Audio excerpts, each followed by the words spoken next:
Le froid m'a frappé en premier. Puis la douleur. J'ai tenté de bouger les bras, mais ils demeuraient immobiles. Une matière rugueuse écorchait mes poignets. Une corde. Mes épaules hurlaient de douleur, tirées en arrière contre quelque chose de dur. Un tronc d'arbre. Le sang emplit ma bouche quand j'essayais de parler. Ma langue découvrit l'espace où se trouvait autrefois ma dent de devant. Tout avait un goût de cuivre et de terre. « Vous êtes réveillé, Davidson ?» La voix provenait d'un endroit que je ne pouvais voir. Mon œil gauche refusait de s'ouvrir. Le droit m'offrait la vue de bottes. Des bottes coûteuses, maculées de boue et de neige. « Je t'avais dit qu'il respirait encore », dit une autre voix. Plus aiguë. Nerveuse. Peut-être devrions-nous en finir maintenant. Les bottes s'approchèrent. Une main agrippa mes cheveux et tira ma tête vers le haut. À travers mon œil valide, je reconnus un visage. Victor Hayes? Il travaillait pour moi jusqu'à ce qu'il échoue à son test antidrogue 6 mois auparavant. « Bonjour, patron », dit Victor. Son haleine exhalait le whisky et la cigarette. « Vous vous souvenez de moi ?» J'essayais de répondre, mais ne pus émettre qu'un gémissement. Victor relâcha mes cheveux. Ma tête retomba. « Il nous a virés tous les deux », dit l'autre voix. Il disait qu'on n'était pas fiable. On a perdu nos emplois, nos avantages, tout. Steve Sandoz. Je me souvenais de lui aussi. Je l'avais surpris en train de voler du fil de cuivre sur le chantier. J'aurais dû porter plainte. Ouais, eh bien maintenant on est bien payé pour s'assurer que tu ne vireras plus jamais personne, dit Victor. Mon esprit semblait épais, comme si je tentais de réfléchir à travers du béton humide. Quelque chose d'important flottait juste hors de portée. Claire. Où était Claire? Nous allions quelque part en voiture. Une réunion. Non, un dîner. Dîner d'anniversaire. Sa femme a dit de faire passer ça pour un accident, dit Steve. Un accident de voiture ou quelque chose comme ça. Sa femme. Claire. La compréhension me frappa comme un coup de masse dans la poitrine. Claire avait orchestré tout cela. Ma femme depuis 4 ans. Celle qui riait à mes blagues au petit déjeuner ce matin même. Celle qui m'avait embrassé avant que je parte au bureau. Elle nous paie un supplément pour s'assurer que tu souffres d'abord, dit Victor. Pour le bon vieux temps. Il sortit un pistolet. Pas très grand, mais suffisamment. Ma vision commençait à se brouiller sur les bords. Probablement la perte de sang. J'avais encaissé de pires raclées au football universitaire, mais jamais avec une balle dans le flanc. S'il vous plaît, parvins-je à murmurer. Qu'est-ce que tu dis, patron? Victor se pencha plus près. S'il vous plaît. Le mot sortit plus clairement cette fois. Victor rit. Maintenant tu veux être poli. Tu aurais dû y penser avant de ruiner nos vies. Le coup partit. Une douleur fulgurante traversa ma poitrine. Tout devint noir. Je repris conscience au son de la neige crissant sous des bottes. Des bottes différentes. Plus petites. Seigneur, dit une voix féminine.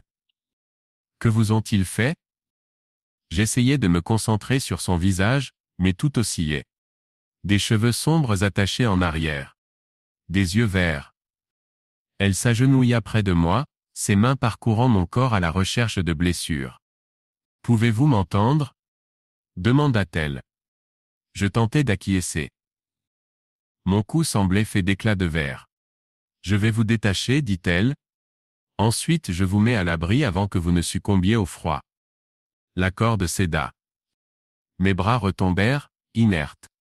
Elle glissa un bras sous mes épaules et tenta de me soulever. « Bon. Allez, dit-elle. Aidez-moi un peu. » Je parvins à me mettre sur mes jambes. Nous avançâmes péniblement dans la neige vers une cabane à environ 50 mètres. Chaque pas envoyait des éclairs de douleur dans ma poitrine. Lorsque nous atteignîmes la porte, ma vision se troublait à nouveau. Elle me porta-traîna à l'intérieur.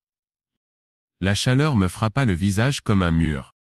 Elle me déposa sur un canapé devant une cheminée en pierre.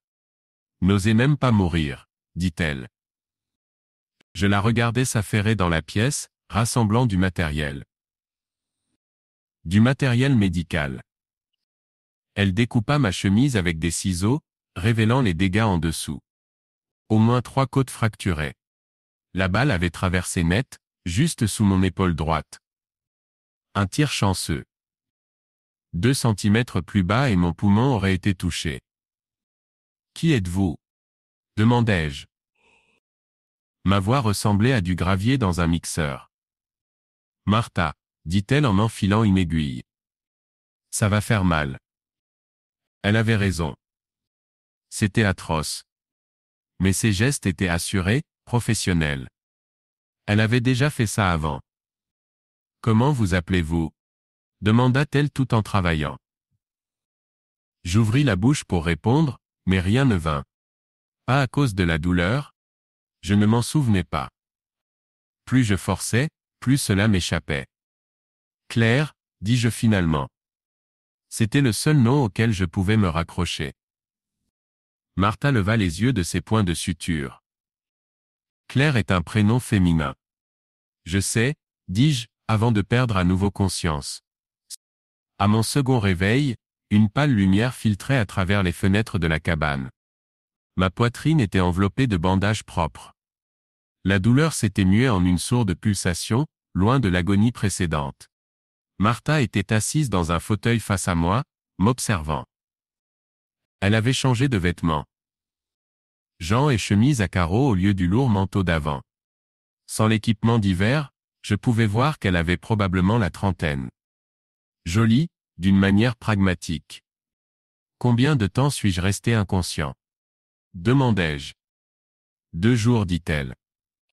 Tu avais de la fièvre. Tu parlais dans ton sommeil. Qu'est-ce que j'ai dit? Surtout des noms. Claire, principalement. Parfois Ted. Tu demandais souvent de l'eau. Ted Ransom. Ce nom éveillait quelque chose. Mon associé. Bel homme, beau parleur. Claire l'appréciait. Peut-être trop. Où suis-je? Demandai-je. Dans mon ranch. À environ 50 kilomètres au nord de Moab. Tu étais attaché à un arbre sur mes terres. Elle se pencha en avant. Qui t'a fait ça?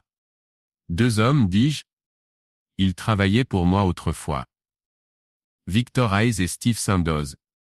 Et ils t'ont simplement conduit au milieu de nulle part dans l'Utah pour te malmener?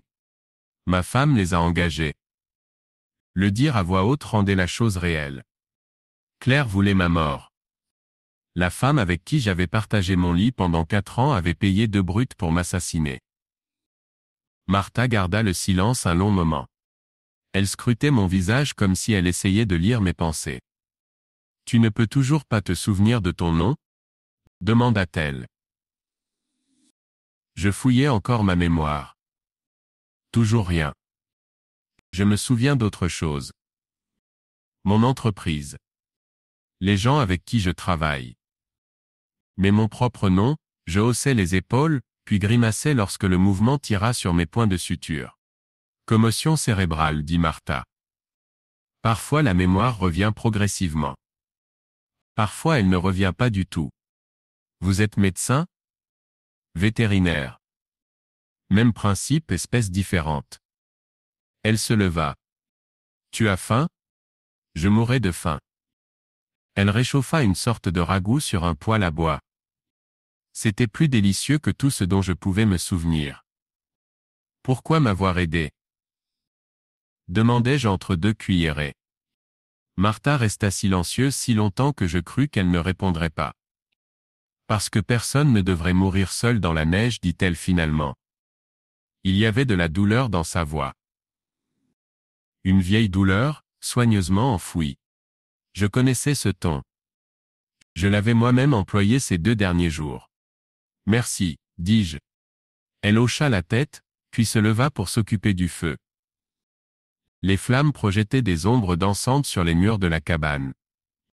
Dehors le vent hurlait dans les arbres. J'étais vivant. Battu, blessé par balle et abandonné mais vivant. grâce à une femme que je n'avais jamais rencontrée avant hier.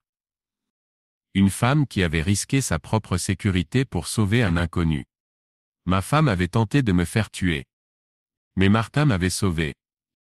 Je ne savais pas quel fait serait le plus difficile à supporter. La fièvre tomba le 4e jour. Je me réveillais avec l'esprit clair pour la première fois depuis que Martha m'avait trouvé. Elle était absente, mais j'entendais des bruits venant de l'extérieur. Des coups de marteau, peut-être. Je réussis à m'asseoir sans trop de douleur. Mon reflet dans la fenêtre me fit grimacer. Des ecchymoses violacées couvraient la moitié de mon visage. Mon œil gauche s'était enfin ouvert, mais demeurait gonflé. L'espace vide où se trouvait autrefois ma dent me donnait un sourire asymétrique. Martha entra en secouant la neige de ses bottes. « Tu as meilleure mine, dit-elle. Je me sens à nouveau humain. Tant mieux. Car rester allongé ne t'aidera pas à guérir plus vite. » Elle retira son manteau et l'accrocha près de la porte. « Tu dois commencer à bouger, faire circuler ton sang. Mais rien de trop intense. » Au cours de la semaine suivante, j'ai appris la routine de Martha. Debout avant l'aube pour nourrir les chevaux et vérifier le bétail. Petit déjeuner au lever du soleil. Puis tout ce qui nécessitait des réparations au ranch. Principalement les clôtures, mais aussi l'entretien du matériel et la maintenance générale. Au début, je pouvais à peine marcher jusqu'aux toilettes sans avoir de vertige. Mais progressivement, mes forces sont revenues. J'ai commencé à aider pour de petites tâches. Trier les vis dans son atelier. Tenir les planches pendant qu'elle clouait. Rien qui ne nécessite de port de charge lourde, mais suffisamment pour me sentir utile. Martha ne parlait pas beaucoup pendant que nous travaillions. Mais j'ai quand même appris des choses sur elle. Elle était précise avec les outils, comme les chirurgiens le sont avec leur scalpel. Elle ne gaspillait jamais ni gestes ni matériaux. Chaque chose avait sa place, et elle savait où tout devait être rangé. Le ranch avait appartenu à son père, m'a-t-elle dit un soir pendant le dîner. Il était mort l'année précédente, lui laissant les terres et une hypothèque qu'elle mettrait 20 ans à rembourser. Pourquoi ne pas vendre? Ai-je demandé. Et faire quoi?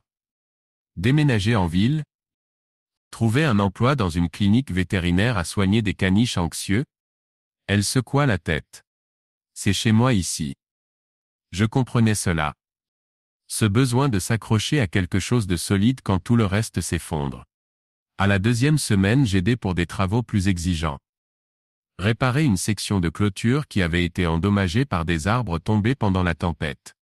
Mes côtes étaient encore sensibles, mais fonctionnelles. Tu es habile avec les outils, observa Martha me regardant renforcer un poteau de clôture. J'ai travaillé dans la construction la majeure partie de ma vie d'adulte.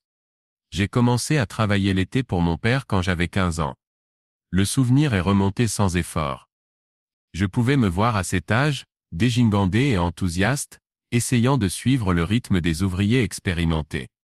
Papa m'apprenant à lire les plans, à mesurer 2 fois avant de couper, à être fier du travail bien fait. Ton père est toujours dans la construction? Mort il y a 5 ans.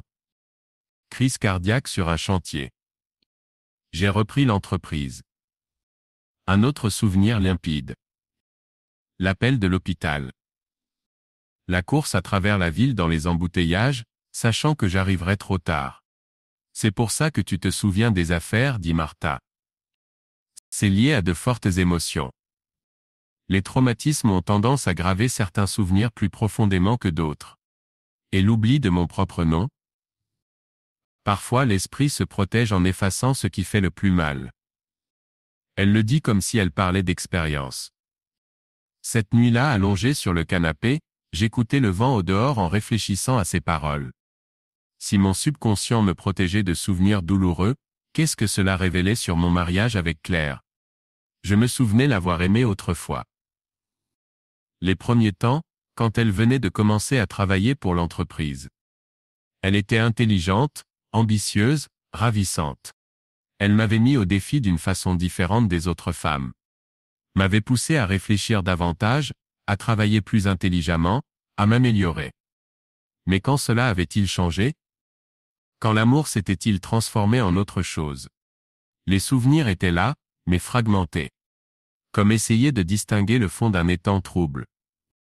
À la 3e semaine, j'effectuais un véritable travail. Martha avait entrepris un projet de reconstruction des fondations de la grange, et je m'étais porté volontaire pour aider. Le labeur physique me faisait du bien. Mon corps se rappelait comment bouger, comment coordonner muscles et cerveau pour des tâches exigeantes. Nous travaillions la plupart du temps dans un silence confortable. Mais le soir après le dîner, nous nous installions près du feu pour discuter. Elle me parlait de l'école vétérinaire, de la satisfaction de soigner des animaux qui ne pouvaient se plaindre de vos manières. Je lui racontais ce dont je me souvenais du secteur de la construction. La satisfaction de voir quelque chose naître des plans jusqu'à la réalité. La fierté de bâtir des structures qui survivraient à leur créateur. Quel est le plus grand projet sur lequel tu as travaillé? Demanda-t-elle un soir. En complexe de bureaux à Denver? 42 étages. 3 ans pour le terminer. Je pouvais le voir clairement dans mon esprit. Le squelette d'acier s'élevant étage par étage. Les défis de la coordination de dizaines de sous-traitants. Le jour où nous avons posé le dernier étage, et tout le monde a acclamé. Ça devait être quelque chose de le voir terminer. En effet. Papa aurait été fier. Martha étudia mon visage à la lueur du feu. Tu l'aimais vraiment. Il m'a appris tout ce qui était important. Comment travailler. Comment traiter les gens équitablement. Comment tenir parole. Je fis une pause. Il m'a aussi appris qu'on ne peut pas contrôler ce que les autres nous font, mais qu'on peut contrôler notre façon d'y répondre. Un homme sage. Oui. Je me demande ce qu'il dirait de ma situation actuelle. Probablement que tu as de la chance d'être en vie. Et que demain est une nouvelle chance de bien faire les choses. Je la regardais à travers le petit espace entre nos fauteuils.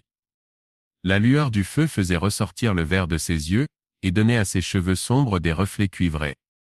Elle était belle, mais plus encore, elle était solide. Fiable. Le genre de personne sur qui l'on peut compter quand tout s'effondre. Puis-je vous poser une question? Dis-je. Je vous écoute. Pourquoi n'êtes-vous pas marié? Une femme magnifique, une carrière brillante, vos propres terres. Les hommes devraient faire la queue. Son expression changea. L'ouverture à laquelle je m'étais habitué disparut derrière des murs familiers. J'étais marié, dit-elle. Ça n'a pas marché. En divorce? En suicide. Le mot resta suspendu entre nous comme de la fumée. J'attendis, sentant qu'elle avait davantage à dire. Il était soldat. Tempête du désert. Il est revenu, différent. Constamment malade avec des symptômes que les médecins ne parvenaient pas à diagnostiquer. Migraine, douleurs articulaires, problèmes de mémoire. Le syndrome de la guerre du Golfe, disait-il, mais personne ne savait comment le traiter. Elle fixait les flammes, plongée dans ses souvenirs. Son état s'est aggravé avec le temps. Il a commencé à boire pour supporter la douleur. Puis les médicaments. J'ai essayé d'aider, mais, elle haussa les épaules. On ne peut pas sauver quelqu'un qui ne veut pas être sauvé. Il y a combien de temps? 2 ans. Je l'ai trouvé dans la grange un matin. Il avait laissé une note disant qu'il ne pouvait pas être l'homme que je méritais. Je voulais tendre la main vers elle, prendre la sienne, offrir un peu de réconfort. Mais quelque chose dans sa posture m'en dissuada. Je suis désolé, dis-je simplement. C'est de l'histoire ancienne. Mais la tension dans sa voix disait le contraire. Nous restâmes silencieux un moment, chacun perdu dans ses pensées. Finalement Martha se leva. Je devrais aller dormir. Demain sera une longue journée. Elle s'arrêta au bas des escaliers menant à sa chambre. Pour ce que ça vaut, dit-elle, je pense que votre père serait fier de la façon dont vous gérez tout ça. Peu d'hommes auraient pu endurer ce que vous avez enduré et tenir encore debout. Puis elle disparut, me laissant seul avec le feu mourant et mes pensées confuses. Cette nuit-là, allongée sur le canapé, je compris quelque chose d'important. Martha avait sauvé ma vie, mais elle avait aussi sauvé autre chose. Ma foi en l'existence des gens de bien. Que l'honneur et la décence n'étaient pas que des mots dans de vieux livres. Mon épouse m'avait trahi de la pire des manières. Mais Martha avait restauré quelque chose dont je n'avais même pas réalisé l'absence. La question était qu'allais-je faire de cette révélation? Dehors le vent continuait de hurler dans les arbres, mais à l'intérieur de la cabane, je me sentais plus chaleureux que je ne l'avais été depuis des années. Et pour la première fois depuis que je m'étais réveillé attaché à cet arbre, j'attendais vraiment le lendemain avec impatience. La 4e semaine apporta une période de chaleur inattendue. La neige fondit suffisamment pour permettre à Martha de se rendre en ville chercher des provisions. Elle revint avec des courses, du fourrage pour les animaux, et une pile de journaux qu'elle avait récupérés à l'épicerie générale. J'ai pensé que tu voudrais peut-être te mettre au courant de ce qui se passe dans le monde, dit-elle en les déposant sur la table de la cuisine. Je ne portais pas un intérêt particulier aux événements mondiaux, mais je les feuilletais tout de même pendant que Martha rangeait les courses. Des nouvelles locales principalement. Les cours du bétail, les bulletins météo, les scores du basket-ball lycéen. C'est alors que je le vis. Mon propre visage me fixait depuis la page 3 du Denver Post. Le titre annonçait « Un promoteur local périt dans un accident d'avion ». Martha, appelai-je. Ma voix semblait étrange, creuse. Elle s'approcha et regarda le journal. Son expression resta inchangée, mais je vis ses mains se crisper sur le torchon qu'elle tenait. Nicolas Davidson, 39 ans, a trouvé la mort lorsque son avion privé s'est écrasé dans les montagnes à l'ouest de Denver, lus-je à haute voix. Davidson était PDG de Davidson Construction, une entreprise fondée par son père. Il laisse derrière lui son épouse, Claire Davidson, qui assumera la direction de l'entreprise. L'article poursuivait en décrivant mes accomplissements. Les bâtiments que j'avais conçus. Les récompenses que j'avais reçues. Les œuvres caritatives que j'avais soutenues. On aurait dit la nécrologie de quelqu'un que je connaissais à peine. Nicolas Davidson, dis-je testant le nom. Il m'allait comme un manteau dont on aurait oublié l'existence. C'est moi? Je suis Nicolas Davidson. Martha s'assit en face de moi. Comment te sens-tu? Comme si je lisais l'histoire d'un étranger. J'examinai la photo à nouveau. Elle datait peut-être de 2 ans, prise lors d'un événement professionnel. Je portais un smoking, souriant à l'objectif. Claire se tenait à mes côtés dans une robe rouge, son bras enlacé au mien. Elle était magnifique. Je me souvenais au moins de cela. Cheveux sombres, maquillage parfait, le genre de femme qui faisait tourner les têtes à son entrée dans une pièce. Mais en la regardant maintenant je ne ressentais rien. Ni amour, ni colère, ni sentiment de perte. Juste le vide. L'accident d'avion, dit Martha. C'était leur couverture. Victor et Steve devaient faire passer ça pour un accident. Les souvenirs revenaient maintenant, pièce par pièce. Claire a probablement signalé ma disparition, dit que j'étais parti voler, et que je n'étais jamais revenu. Avec le temps qu'on a eu, il aurait fallu des mois avant que quiconque ne trouve l'épave. S'ils en trouvaient jamais. Je continuais ma lecture. Claire avait fait une déclaration à la presse, parlant de son chagrin, de son engagement à poursuivre mon œuvre. Elle avait même évoqué la création d'un fonds commémoratif en mon nom. Cette perfide tirait profit de mon prétendu trépas. Il y a autre chose, murmura Martha. Elle avait trouvé un autre article, celui-ci dans la section économique. Davidson Construction annonce une expansion majeure. Claire avait déjà signé des contrats pour 3 nouveaux projets. Elle promouvait également Ted Ransom au poste de vice-président. Depuis combien de temps cela dure-t-il?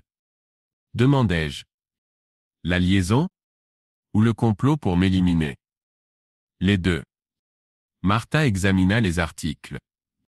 Un tel niveau de planification ne s'improvise pas. Les manœuvres commerciales, l'histoire de couverture, le recrutement de ces 2 malfrats, je dirais des mois, peut-être plus. Je sentis un frisson glacial me traverser.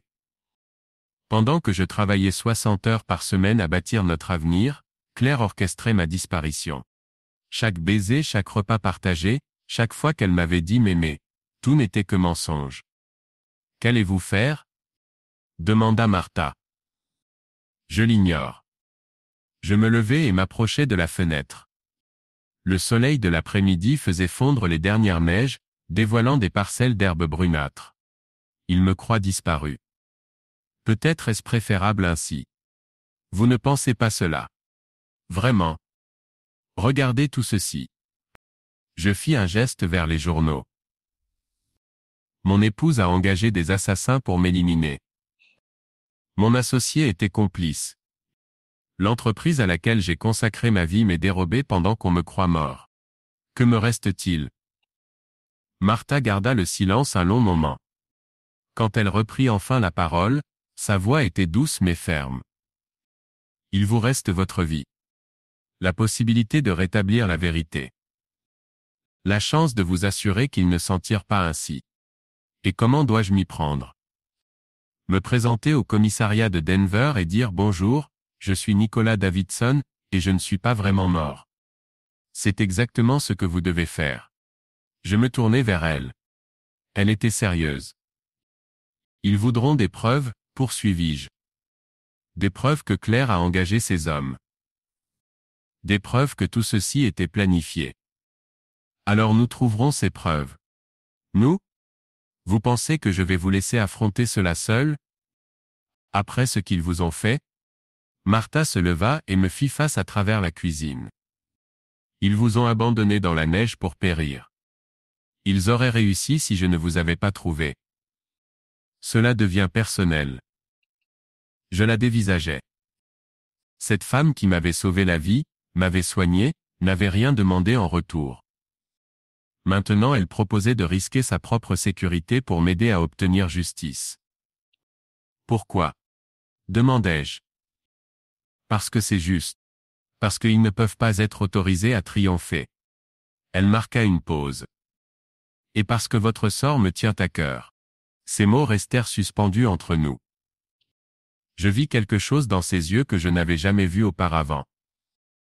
Quelque chose qui me serra la poitrine d'une façon qui n'avait rien à voir avec mes côtes en guérison. Martha, commença-je à dire. Non. Elle leva une main. Ne dis pas ce que tu t'apprêtes à dire. Pas maintenant, pas tant que cela plane au-dessus de nous. Quand tout sera terminé, quand tu auras réglé tes comptes avec ton passé, alors nous pourrons parler de ce qu'il y a entre nous. Elle avait raison bien sûr. Mais cela ne rendait pas les choses plus faciles. Alors, quel est le plan? Demandai-je.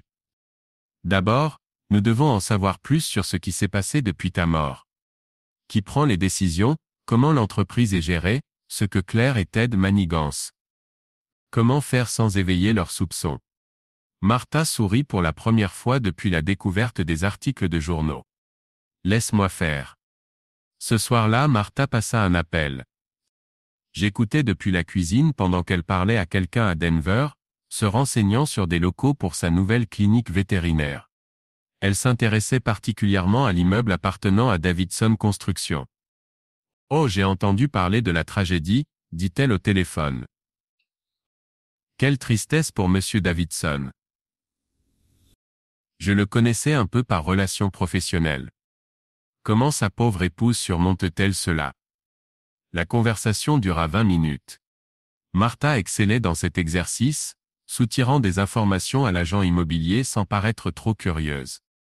Lorsqu'elle raccrocha, nous savions que Claire avait investi mon bureau, que Ted Ransom dirigeait désormais les opérations quotidiennes, et qu'ils avaient licencié 6 employés pour rationaliser les opérations pendant la transition.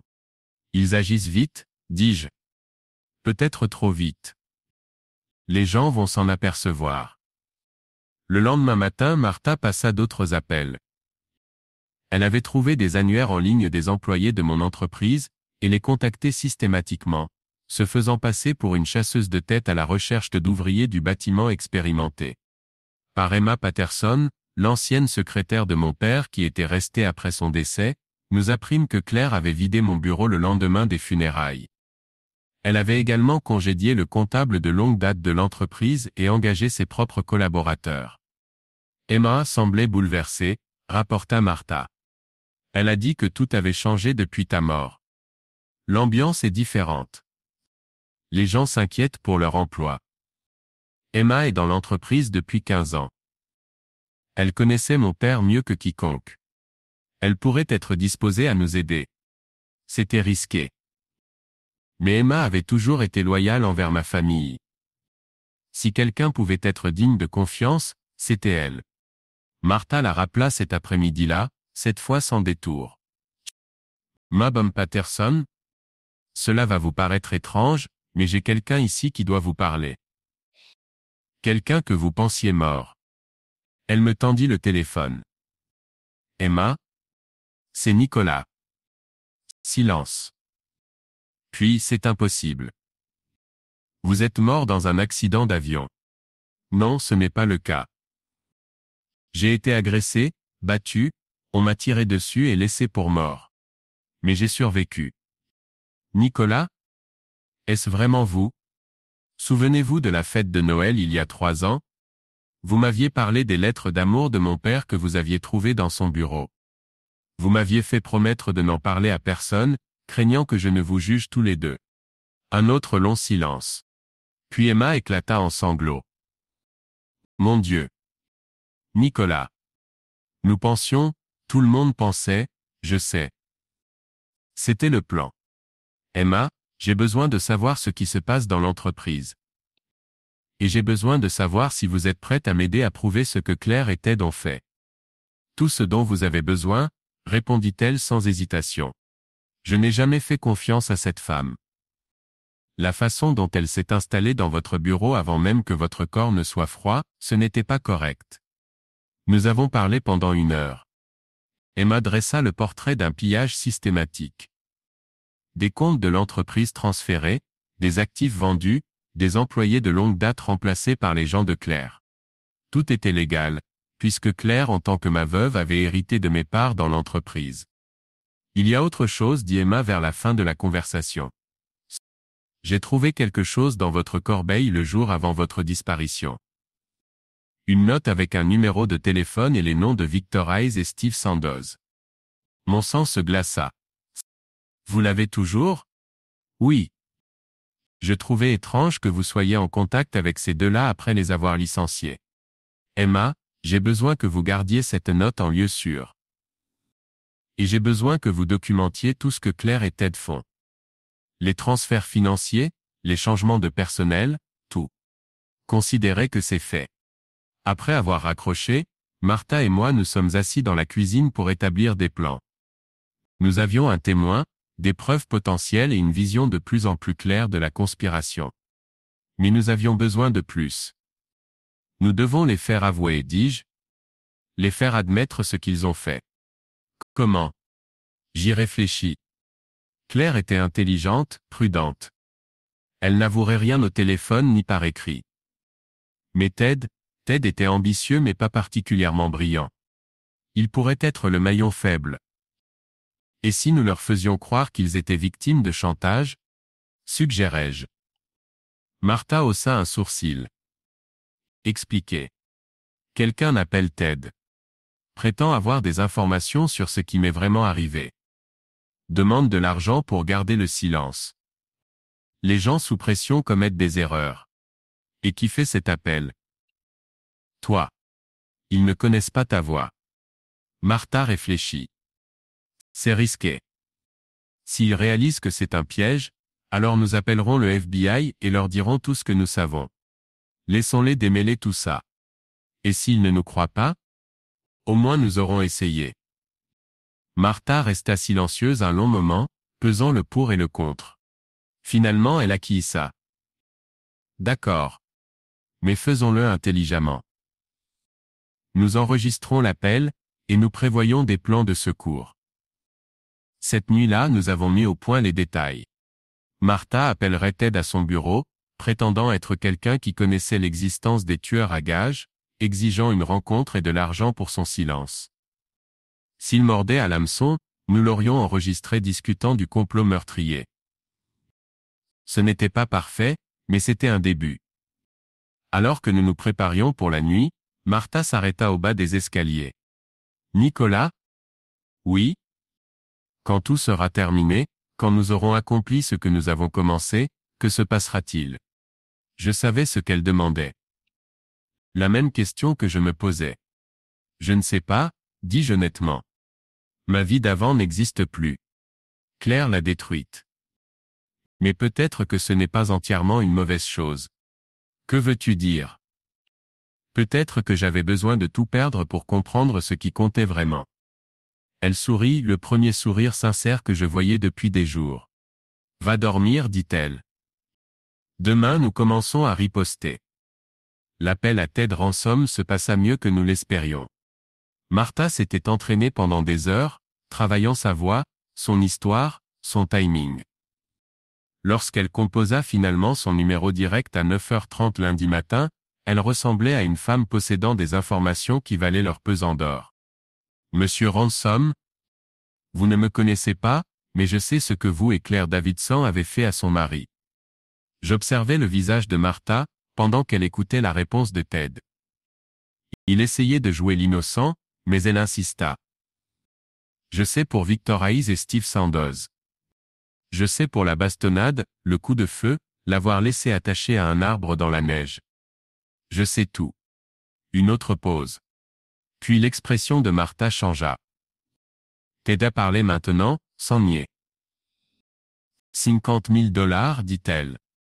En liquide. Ou je vais à la police avec ce que je sais. Elle écouta encore une minute, puis raccrocha. Il veut nous rencontrer, dit-elle. Ce soir, 19h, au Marriott du centre-ville. Il est effrayé. A-t-il avoué quoi que ce soit? Pas explicitement.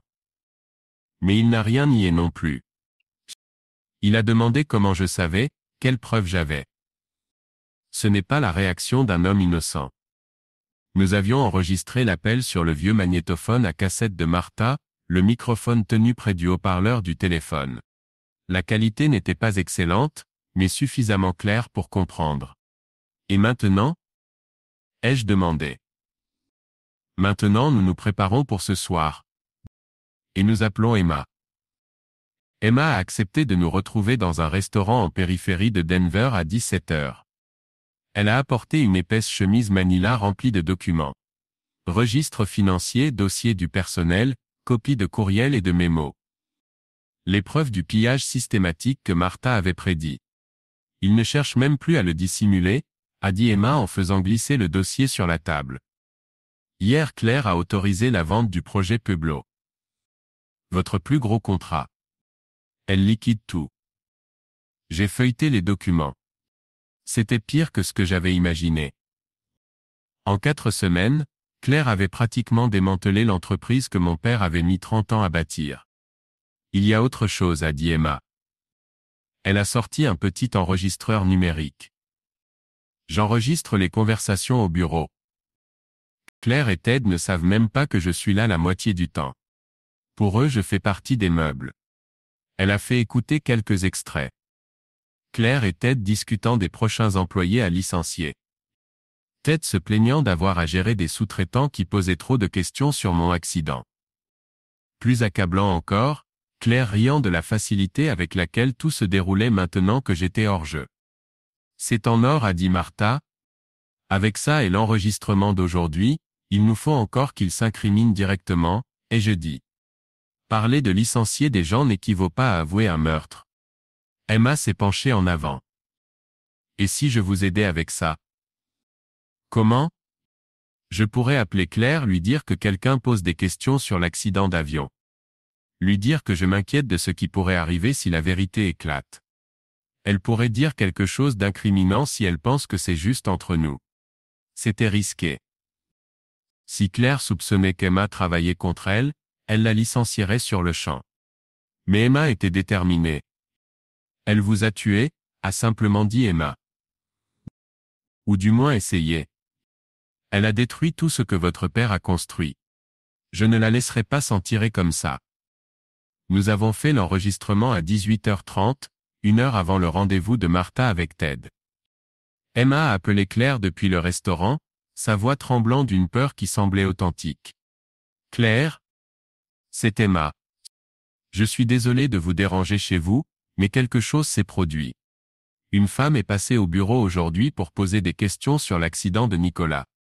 Elle semblait savoir des choses, sur ce qui s'est vraiment passé. Je pouvais entendre la voix de Claire à travers le téléphone tranchante et impérieuse. Je ne sais pas qui elle était, a poursuivi Emma.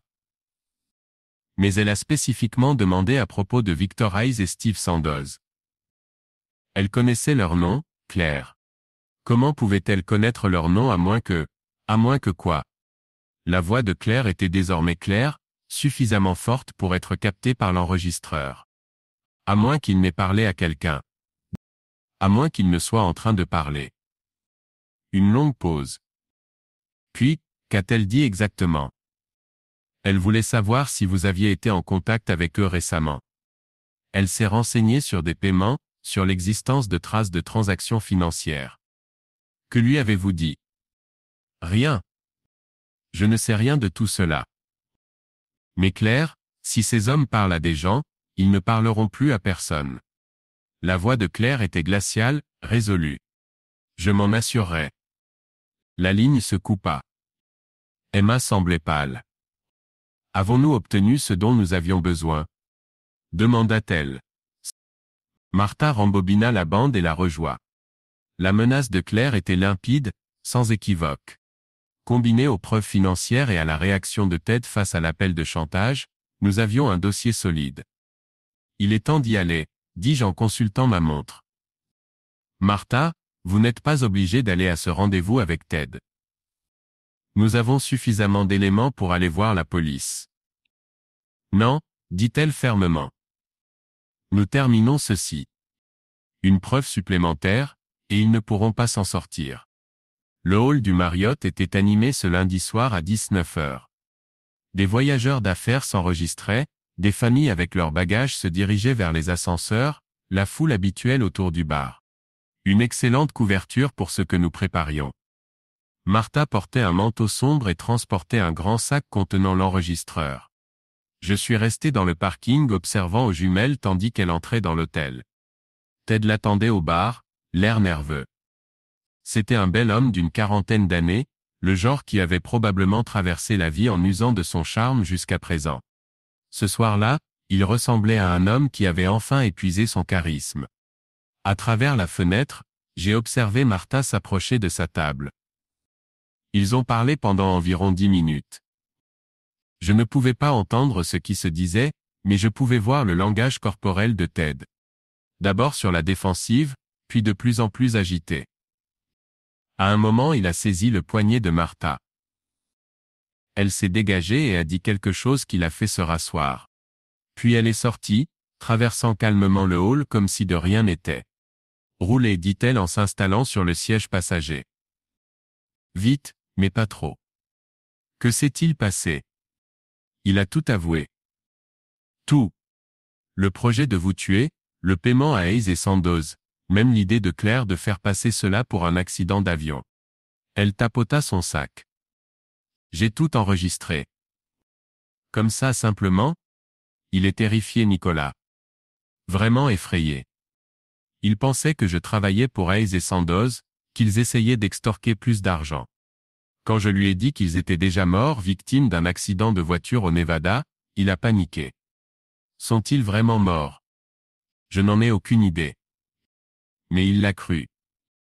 Il s'est mis à parler de comment tout était l'idée de Claire, comment il n'avait fait que suivre. Comment il n'avait jamais voulu vous faire souffrir, il voulait juste vous écarter. J'ai ressenti une froide satisfaction en entendant cela. Ted Ransom, l'homme aux manières si polies, réduit à un confesseur paniqué dans un bar d'hôtel. Il m'a offert 100 000 $ pour disparaître, poursuivit Martha. Il a dit qu'il pouvait les obtenir dès demain si je promettais de garder le silence. Qu'avez-vous répondu? Que j'y réfléchirai. Que je le rappellerai demain avec ma réponse. Nous avons roulé en silence pendant quelques minutes, assimilant tous deux ce qui venait de se passer. Et maintenant? Demanda Martha. Maintenant nous appelons le FBI. L'agent spécial Sarah Chen nous a rejoints dans un café à Golden le lendemain matin à 10 h. Emma était descendue de Denver avec son dossier de preuves. Martha avait apporté les enregistrements. J'avais apporté mon histoire et un visage qui apparemment semblait familier d'après les anciens reportages. L'agent Chen était plus jeune que je ne l'imaginais, peut-être la mi-trentaine, avec ce genre d'intelligence vive qui ne laisse rien échapper. Elle écouta notre histoire sans interruption, prenant occasionnellement des notes. Monsieur Davidson, dit-elle quand nous eûmes terminé. Vous comprenez que c'est une allégation extraordinaire. Un homme revenant d'entre les morts pour accuser son épouse de tentative de meurtre. Je comprends comment cela peut paraître. Montrez-moi vos papiers d'identité. Je sortis mon portefeuille. Mon permis de conduire, mes cartes de crédit, tout était encore là depuis la nuit où j'avais été agressé. L'agent Sean examina chaque élément minutieusement, comparant la photo à mon visage. Les blessures faciales rendent l'identification difficile, dit-elle. Mais la structure osseuse semble correspondre. Elle se tourna vers les preuves que nous avions apportées. Les documents financiers, les conversations enregistrées, l'enregistrement de la confession de Ted. Elle écouta tout 2 fois, prenant des notes. C'est substantiel, admit-elle. Mais l'obtention de certaines de ces preuves implique de la tromperie, possiblement des activités illégales. Particulièrement les enregistrements. Vous voulez dire que vous ne pouvez pas les utiliser? Demanda Martha. Je dis que cela complique les choses. Mais cela nous donne aussi des motifs pour une enquête en bonne et due forme. L'agent Sean ferma son carnet.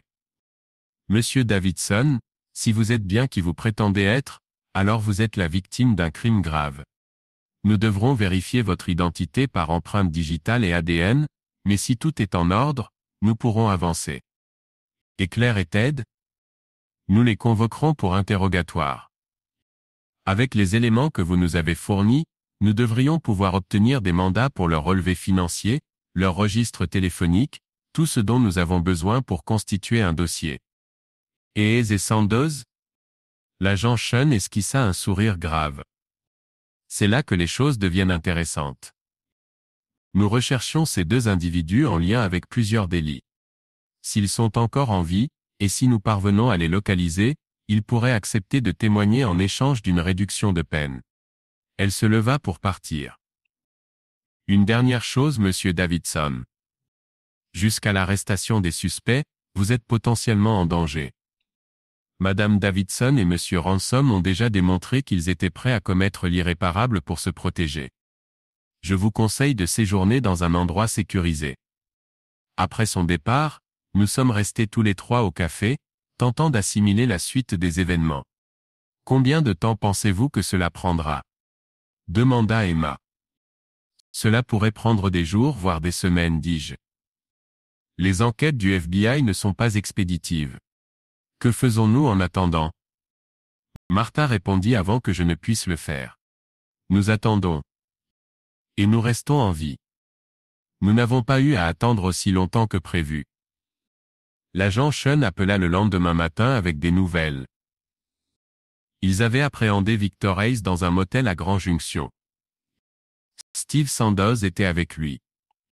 Les 2 hommes faisaient face à de multiples accusations dans d'autres États, et étaient désireux de négocier. Hayes a confirmé votre version, dit l'agent Sean. Claire Davidson les a engagés par le biais d'un intermédiaire, leur versant 25 000 $ pour vous éliminer et faire passer cela pour un accident. Ils devaient abandonner votre dépouille dans une zone reculée où elle ne serait pas découverte avant des mois, si jamais elle l'était. Et Claire et Ted? Nous les avons arrêtés il y a 1 heure. Tous 2 clament leur innocence, mais Hayes nous a fourni des détails que seule une personne impliquée pouvait connaître. Les relevés bancaires montrent des versements provenant de comptes contrôlés par Claire. Nous avons retrouvé le téléphone jetable qu'elle utilisait pour contacter Hayes. Je sentis quelque chose se relâcher dans ma poitrine. Du soulagement peut-être. Ou simplement de l'épuisement. Que se passe-t-il maintenant? Maintenant nous constituons le dossier pour le procès. Mais monsieur Davidson, je pense que vous pouvez vous considérer officiellement ressuscité. Ce soir-là, Martha et moi étions assis sur sa véranda, contemplant le coucher de soleil sur les montagnes.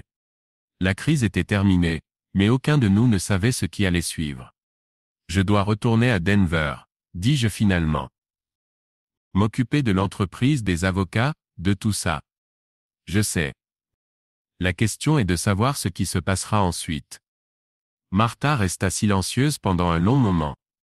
Finalement, elle se tourna pour me regarder. Que souhaites-tu qu'il se passe? Je veux tout recommencer. Construire quelque chose de nouveau, quelque chose de meilleur qu'avant. Et où cela nous mène-t-il? Je tendis la main vers la sienne. Elle ne la retira pas. Cela dépend de toi. De ta volonté de donner une chance à quelqu'un qui porte beaucoup de fardeaux. Elle sourit, le premier véritable sourire que je voyais depuis le début de toute cette histoire. Tout le monde porte ses fardeaux, Nicolas. La question est de savoir s'ils valent la peine d'être portés. Le mois suivant fut un tourbillon d'avocats, de dépositions et d'attention médiatique. L'histoire du développeur mort revenu pour dévoiler le complot meurtrier de son épouse fit la une nationale. Je n'accordai que 3 interviews, puis cessai de répondre aux journalistes. Claire et Ted furent tous deux inculpés de complot en vue de commettre un homicide, entre autres charges. L'avocat de Claire tenta de la présenter comme une participante involontaire manipulée par Ted. Mais les preuves étaient accablantes. Les conversations enregistrées, les registres financiers, les témoignages de Hayes et Sandoz, tout démontrait une planification minutieuse et un calcul froid. Le procès n'aurait pas lieu avant des mois, mais le procureur était confiant quant à l'issue. 25 ans à perpétuité, m'annonça-t-il lors d'une de nos réunions. Pour les deux. Ils finiront leur jour en prison. J'aurais dû me sentir satisfait en entendant cela. Au lieu de cela, je me sentais juste vide. 4 années de mariage réduites à des accusations criminelles et des témoignages au tribunal. Emma avait été un pilier durant toute cette épreuve, m'aidant à démêler le chaos que Claire avait semé dans l'entreprise. Nous avions réussi à sauver la plupart des contrats, à réembaucher les employés que Claire avait licenciés, et à restaurer une certaine stabilité dans les opérations. Ton père serait fier, me dit Emma un après-midi alors que nous examinions les rapports trimestriels. Tu as sauvé son entreprise. Nous l'avons sauvé, corrigeai-je. Je n'aurais pas pu y arriver sans toi. Elle sourit. Et maintenant, quelle est la suite? C'était la question que j'évitais. L'entreprise était stable, les problèmes juridiques étaient en cours de résolution, mon ancienne vie était plus ou moins restaurée. Mais je ne voulais pas retrouver mon ancienne vie. Je voulais quelque chose de différent. Je voulais Martha. Nous nous étions parlé tous les quelques jours depuis mon retour à Denver, mais les conversations étaient prudentes, polies. Aucun de nous n'osait aborder ce qui se passait réellement entre nous. Finalement, je ne pus plus le supporter. Je l'appelais un vendredi soir à la fin du printemps. Comment vas-tu? Demanda-t-elle, la même question qu'elle posait à chaque conversation. Je suis fatigué, répondis-je honnêtement. Fatigué des avocats, des journalistes et de vivre dans des hôtels. Fatigué de prétendre vouloir retrouver ma vie d'avant. Que veux-tu? Je veux rentrer chez moi. Le silence s'installa à l'autre bout de la ligne. Martha? Je suis là, dit-elle doucement. Nicolas, ta maison est ici. Danvers, l'entreprise, ta vie là-bas. C'est ce que tu es. Non, c'est ce que j'étais. Avant Claire, avant l'attaque, avant que je ne comprenne ce qui compte vraiment. Et qu'est-ce que c'est? Toi. Nous. La possibilité de construire quelque chose d'authentique avec quelqu'un qui se soucie vraiment de moi. Un autre long silence. Tu ne sais pas ce que tu dis, finit par dire Martha. Tu es pris dans le tourbillon, le traumatisme de tout ce qui s'est passé. Une fois que les choses se seront calmées, une fois que tu auras repris ta routine, Martha. Je l'interrompis. Je t'aime. Les mots flottèrent entre nous à travers les kilomètres de lignes téléphoniques. Tu ne le penses pas, dit-elle, mais sa voix s'était adoucie. Je n'ai jamais rien pensé aussi sincèrement de ma vie. J'aime ta force, ton indépendance, ton refus de te laisser marcher sur les pieds. J'aime la façon dont tu m'as sauvé la vie sans rien attendre en retour. J'aime me réveiller chaque matin en sachant que tu es là. Je l'entendis pleurer doucement. Nicolas, je sais que c'est compliqué. Je sais que je te demande de prendre un risque avec quelqu'un dont la vie a été bouleversée. Mais Martha, ce que nous avons est authentique. Plus vrai que tout ce que j'ai pu vivre avec Claire, plus sincère que tout ce que j'ai jamais ressenti. Que me demandes-tu? Je te demande de m'épouser. Ces mots me surprirent autant qu'ils durent la surprendre. Je n'avais pas prévu de faire ma demande au téléphone ni même de faire une demande tout court. Mais en m'entendant le dire, je sus que c'était juste. C'est de la folie, dit-elle. Peut-être. Mais une bonne ou une mauvaise folie? Elle rit à travers ses larmes. Je ne sais pas. Les deux probablement. Martha, écoute-moi. J'y pense depuis des semaines. Je ne veux pas retourner à mon ancienne vie parce qu'elle était vide. J'avais du succès, mais je n'étais pas heureux. J'étais marié, mais je n'étais pas aimé. J'avais tout ce que je croyais vouloir et rien de ce dont j'avais réellement besoin. Et de quoi as-tu besoin? De toi. D'une partenaire qui me met au défi, me soutient, me rend meilleur que je ne le suis seul. D'une vie qui signifie quelque chose au-delà des marges bénéficiaires et des permis de construire. Nicolas, tu parles d'abandonner tout ce pourquoi tu as travaillé. Non, je parle d'échanger tout ce pourquoi j'ai travaillé contre quelque chose qui en vaut la peine. Je pouvais l'entendre respirer, réfléchir. Comment est-ce que ça fonctionnerait? Demanda-t-elle finalement. Concrètement, je veux dire. Tu as une entreprise à gérer. J'y ai réfléchi aussi. L'entreprise est stable maintenant. Emma et moi avons formé de bonnes personnes pour gérer les opérations quotidiennes. Je pourrais travailler à distance la plupart du temps, venir à Denver quand nécessaire. Ou nous pourrions ouvrir une succursale en Utah, gérer les projets de cette région depuis là-bas. Tu ferais ça? Quitter Denver? Martha, Denver n'est qu'un endroit. Le ranch est ton foyer. Je veux être là où se trouve ton chez-toi. Un autre long silence. Puis c'est de la folie. Est-ce un oui? Nicolas, je ne peux pas, j'ai besoin de temps pour réfléchir. Tout va si vite. Prends tout le temps qu'il te faut. Mais Martha? Oui? Ne réfléchis pas trop. Parfois le cœur sait des choses que l'esprit met une éternité à comprendre. Je n'ai pas eu de ces nouvelles pendant 3 jours. 3 jours qui m'ont paru 3 mois. Je me suis plongé dans le travail, essayant de ne pas vérifier mon téléphone toutes les 5 minutes, essayant de ne pas imaginer qu'elle déciderait que j'étais trop compliqué, trop risqué. Mercredi après-midi, Emma frappa à la porte de mon bureau. « Il y a quelqu'un qui souhaite vous voir », dit-elle avec un sourire qui m'en disait long. Martha se tenait dans la zone d'accueil, portant une simple robe bleue que je n'avais jamais vue auparavant. Elle semblait nerveuse, magnifique et parfaite. « Salut », dit-elle. « Salut toi. » Je ne pouvais m'empêcher de sourire. « Qu'est-ce qui t'amène à Denver? »« Je suis venu te voir. » Et te dire que tu as absolument raison. Parfois le cœur sait des choses que l'esprit met une éternité à comprendre. J'ai traversé la pièce et pris ses mains dans les miennes. Est-ce un oui? C'est un oui. Pour tout. Le mariage, le déménagement, tout ce plan fou. Je l'ai embrassé là, en pleine réception, avec Emma et la moitié de mon personnel qui regardait. Peu m'importait. Qu'il voie. Que le monde entier voie. Quand nous nous sommes enfin séparés, Martha riait. Et maintenant?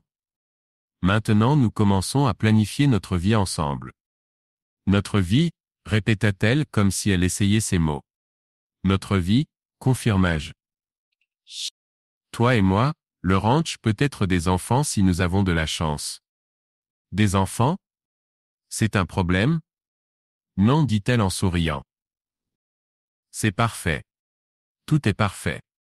Nous nous sommes mariés 6 semaines plus tard lors d'une petite cérémonie au ranch.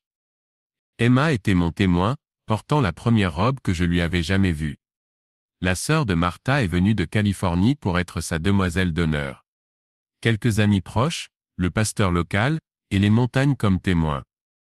Ce n'était en rien comparable à mon premier mariage, qui avait été une somptueuse célébration au club de Denver, avec 300 invités et un gâteau à 5 étages. Celui-ci était simple, authentique, véritable. Pendant l'échange des vœux, je songeais au chemin qui nous avait menés jusqu'ici. La trahison, les épreuves, la longue convalescence. La façon dont Martha avait sauvé ma vie, d'une manière que je continuais encore à découvrir. Je promets de t'aimer, de te soutenir et de rester à tes côtés quoi qu'il advienne, dis-je, plongeant mon regard dans ses yeux émeraudes. Je promets d'être digne du cadeau que tu m'offres, le don de ta confiance, de ton amour, de ta vie. Elle sourit à travers ses larmes. Je promets de t'aimer sans réserve, de te confier mon cœur, et de construire avec toi une vie qui honore à la fois nos épreuves passées et nos espoirs futurs. Lorsque le pasteur nous déclara mari et femme, je ressentis quelque chose que je n'avais pas éprouvé depuis des années. La plénitude. L'accomplissement. Le sentiment d'être chez soi. Cette nuit-là, alors que nous étions allongés, écoutant le vent dans les arbres, Martha effleura délicatement les marques sur ma poitrine. « Regrettes-tu parfois ?» demanda-t-elle. « D'avoir renoncé à ton ancienne vie ?»« Jamais, » répondis-je sans hésiter. « Regrettes-tu d'avoir dit oui ?» Demande-moi dans 50 ans. Je la serrai plus près. « Je t'aime, Madame Davidson. »« Je t'aime aussi, Monsieur Davidson. » Dehors les montagnes se dressaient silencieuses sous un manteau d'étoiles. À l'intérieur nous nous étreignions en faisant des projets pour demain. Il y aurait des défis à relever, il y en a toujours. Mais nous les affronterions ensemble. J'avais appris quelque chose d'important durant ces semaines attachées à cet arbre, perdant mon sang dans la neige. On peut perdre tout ce qui semble important et conserver l'essentiel. Parfois il faut mourir pour apprendre à vivre. Claire avait tenté de m'ôter la vie, mais finalement elle m'avait offert quelque chose de bien plus précieux que ce qu'elle avait essayé de me prendre. Elle m'avait donné la chance de trouver ma vraie vie. Mon véritable amour. Mon véritable foyer. J'étais rené dans la neige, sauvé par un ange aux yeux verts et aux mains assurées. Maintenant nous construisions quelque chose qui durerait plus longtemps que tous les bâtiments que j'avais jamais édifiés. Nous bâtissions une vie qui valait la peine d'être vécue. Et cela, pensais-je alors que le sommeil m'emportait enfin, valait chaque cicatrice.